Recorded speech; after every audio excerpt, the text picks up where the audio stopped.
qodobka xigay wuxuu yahay oo isagana baraarujinta mudan bisha barakaysan aakhirkeeda iyo khatimkeeda waxa haboon inaynu iyadana ku gabagabayneen ku khatino inaynu badino istighfaarta iyo tawbada ilaahay inaan u soo laabanno dambiyadii naga dhacay ka noqono khaladaadkan galay ka laabanno ilaahay dambi dhaaf weydiisano maxay ilaa rabbigeen tabaaraka wa tacaala waa inoogu yeeray arintaas inoogu yeeray mu'miniintiyo idinkoo idil on kala hadhin ilaahay u soo laabta si aad u liibaantaada ku xidhan bisha bilowgeedina tawbad baa lagu bilaabaynu nidhi khatimkeedana tawbad baa lagu khatimaya waxaan uga baranay quraanka kariimka iyo sunnada nabiga waxaan ka baranay bitatabbuc wal istiqraa say culimadu sheegayaan markii aad loo baaray waxa soo baxday acmaasha aakhirkeeda iyo khatimkeeda in lagu khatimo istighfar iyo ilaahu idin midhaaf nabigeena salawaatu rabbi wa salaamu alayhi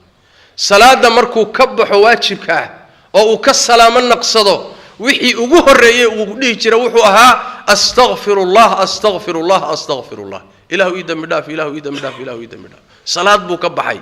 hadana wuxuu ilaahu idin midhaaf وكذلك حجك مركي لجبيني آيات كهالله أعماش وقدم بس حجك مركي اللي جرو إلهي وحو أمري الدنبلاف ويديس ده وكذلك الصدقة ذا إيه السكة إيه طاعاتك آخر كذا وحالينا أمري واستغفروه إلهي الدنبلاف ويديس ده وكذلك الرب تبارك وتعالى وحو كسي في يدتك مؤمنين تا مركي هبين كي سوتش دان وأي صلاة أتاجنا دان oo ilaahay caabudaan oo u sujuudaan oo u rukuucaan oo ay bariyaan aakhirka marka la joogo salaadooda habeenkii gabagabadeedii xilliga suxuurta hiraabta marka la joogo istighfar bay ku khatimaan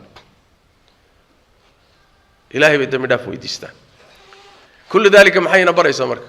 wuxuu leeyahay al-khalifa Umar ibn Abd al-Aziz radiyallahu ta'ala anhu rahimah wuxuu leeyahay soonka iyo cibaada laba qodob ku khatima buu leeyahay qodobka koobaad ilaahay dambi dhaaf weydiista qodobka labaadna sadaqa ku khatima soonka labaduba waxay sabab u noqdaan in amalkaaga la aqbalo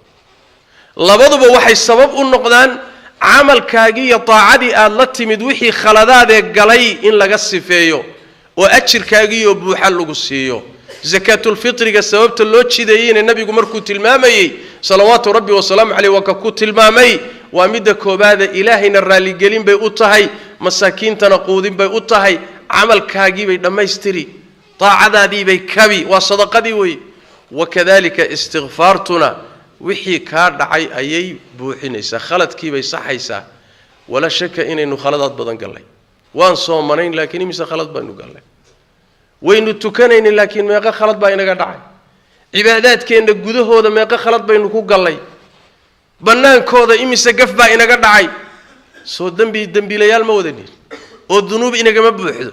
xilli walbaynu u baahannahay in rabbigan dambi dhaaf weydiisano xilligana waa ka sii khaasan yahay nabigeena salawaatu rabbi wa salaamu alayhi asagoo ilaahay dambigii horiye kii dambaba u dhaafay oo dunuubtiisa ilaahay saamaxay ayuu hadana maca dalika maalinka halkii maalin gudihiis wuxuu ilaahay dambi dhaaf weydiisan jiray in ka badan 7 goor riwaayad kale waxay leedahay 100 goor buu nabigu dambi dhaaf weydiisan jiray rabbigii tabaaraka wa tacaala inaga leeyno jideynay sidaas daradeed rabbiga dambi dhaaf weydiiso laba faa'iidaad ka heli faa'iidada koobaad wax weeyaan ilaahay dunuubtaada inuu dhaaf oo keenaysa acmaashaadii wixii khalal ee galayna in laga hagaajiyo lagu saxo faa'iidada labaad wax weey inaad ilaahay dambi dhaaf weydiisato amalka khayrka gabagabadiisa iyo khatimkiisa faa'iidadeedu wax weeyaan naftaada waxaad u sheegaysaa wixii aad la timid ee khayr iyo taaca ahaa inuusan ku filayn wixii lagu diray sidaas daraadeed inaad adoon dambiila tahay halka waxa ka baxaya cudur khatar ah oo dadku markay dadaalaan oo taaca badan sameeyaan ku dhaca oo la yiraahdo ujbi iscajabin isubogid isla weynan waxogaagi yaraayad la timid oo buunbuun sama oo kula noqdo wax weyn waana halis adoonku waxa dhaama asagoon dadaalaynin inuu isxaqiro oo isog yahay inuu liito oo wixii loo diray uu san la imaanin ayaa dhaantay intuu dadaalo inuu iscajabiyo saas daradeed baa nabigeenu wuxuu sallallahu alayhi wasallam hadaydan dambaabi lahayn waxaan idin ka baqi lahaa wax dambiga ka weyn maxaa dambiga ka weyn ujbi buu nabi sallallahu alayhi wasallam ruux inuu iscajabiyo إن عبادتي سو عجبيسو إنه عقلي سو عجبيو إن علمي سو عجبيو إن مالكي سو عجبيو إن أس عجبيو وحوجا إسلوين هذا تاسا دنبي أردن كوين بالنبي محمد صلوات ربي وسلام عليه ساس تردد نفط هذا واحد وش شيء يسان نفي واحد إيش شيء يسول لا ده واد ده شو كنا تجلسا ما يقدم بيلانا هي أستغفر الله دنبيلانا هي نفي هي لو جوينين بأنها إيش شيء دنبيلانا هي ربي جايبان دنبيدا فويدي سنة يا واحد سمييبا سيداس تردد استغفارته مرحلة إيا مركن أعماش آخر كذا معنى وين بيكون فردا أعماشا لغو ختمة ضاعات كي وناقة هي مجالس انت بسيطة أوليها هي العلامة ابن رجب عليه رحمة الله